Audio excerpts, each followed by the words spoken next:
Jim Nill, GM of the Year the last 2 years. This morning was announced he's a finalist again. Without the moves he made, would you be sitting here? No, I think that's pretty clear. And you know what, that goes for my entire time here. I got here 3 years ago, and I think every year, we've been in a spot at the deadline where he's, gone out and traded assets to give us a chance to win. And, I think, it's not easy to do that from the GM chair, especially, with Jim's background. I mean, his background is scouting and developing and young players. And so, I give him all the credit in the world for taking the swings he's taken, over the last 3 years that I've been here. Right side, fifth row, Corey. Pete, the comeback gets all the headlines in game one, but it kind of goes to waste if you don't shut them down defensively in the third period too. What did you like about that side of the game in game one, and how are you going to take that into game two for the start? Yeah, definitely more of a blueprint for how we want to play than the first 40 minutes. And you're right, we got the goals, but we also had a huge kill in the third, and our 5-on-5 game was a lot more solid in the third period. So, I'm sure like they're looking at the first 40 minutes and going, we want to replicate that. We're looking at the last 20 and saying we've got to do more of that than 20 minutes because even the way we drew the penalties 5-on-5, attacking offensive seams, some things like that. So that's more of what we need to do tonight. Left side, fifth row, Ryan. Pete, can you just discuss the sort of tactical battle when it comes to special teams in a playoff series, maybe versus the regular season where you're just playing one team on one night, and how through the course of a series it's back and forth and trying to anticipate changes, and how much deeper the tactical battle is? Yeah, for sure there's a tactical battle there, 5-on-5 and special teams, but I think, the key to coaching in the playoffs for me is to find that line where you're not overcoaching, you're not making changes just to change. A lot of, especially special teams, are confidence. It's hopping over the boards, having that feeling that you can get that kill or score that power play goal. And when you lose that, it's a lot of times you have to fight the urge as coaches to overcoach those situations. Right side, second row, Robert. Wyatt Johnston has been really good in these playoffs in a defensive role, especially the first round against Colorado. Started last game on a line with Duchesne and then ended centering his own line. How do you view him at center or wing or on one line or another? What does he bring, and what are you looking to get out of him? Yeah. You know what? I think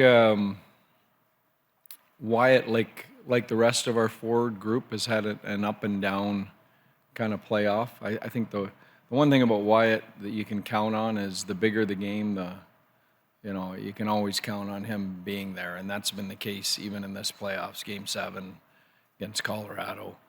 I think we've got a group of forwards that's still fighting to find their elite level. I think the opponents we played have had something to do with that also.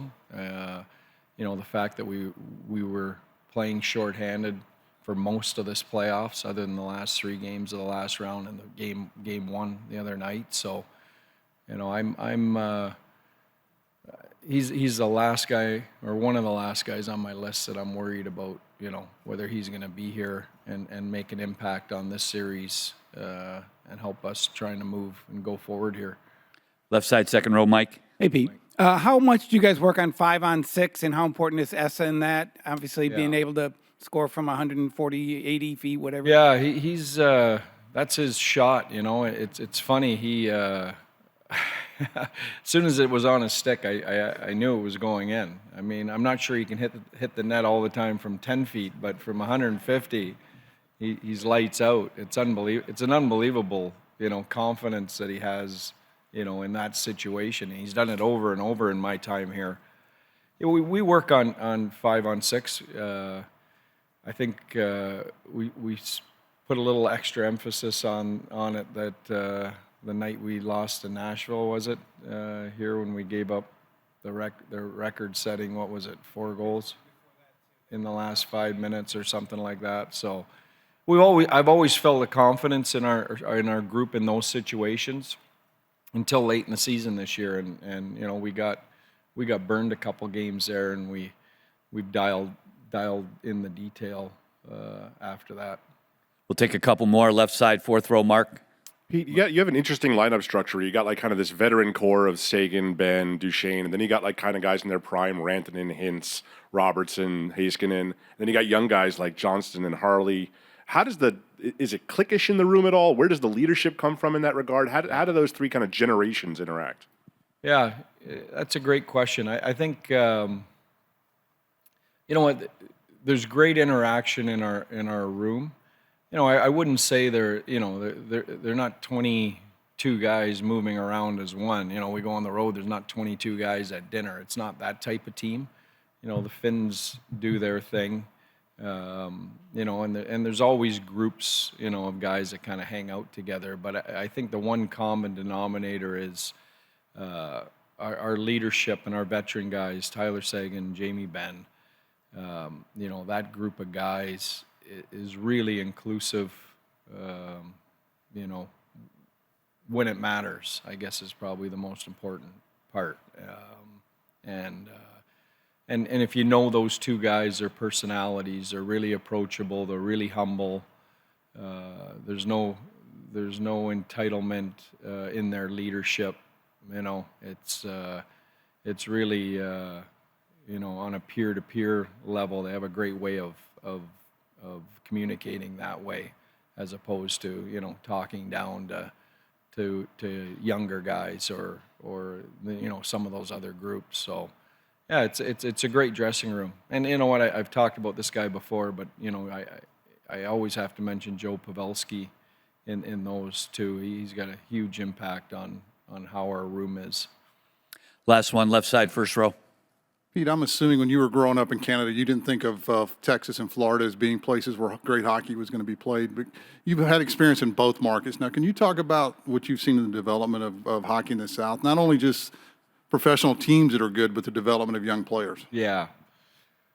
Well, crazy. I mean, you know, my first job was in Florida, and at that time, Tampa and the Panthers were really in tough spots. I mean, those buildings were empty. You know, there was rumblings of those teams moving. Atlanta was still in the league at that point. You know, there was a real struggle in those markets. So, you know, to see, you know, where they're at now is really impressive. And Dallas, for me, is a perfect example of coming into a place and you know, getting a foothold at the grassroots level. I mean, the amount of rinks and ice surfaces and facilities and kids playing minor hockey here in Dallas, you know, is way bigger than I ever anticipated. And when you talk to people around here, it's all based on that '99 Cup team. You know, they won. You know, they captured the city's attention, and you know, all this stuff got done. The rinks got built. You know, I think Florida, you know, didn't get that done early, but it's doing it now, and they're going to reap the benefits of that. You know, I think when you get a team that wins in a non-traditional market, you know, I think the benefits roll out for decades.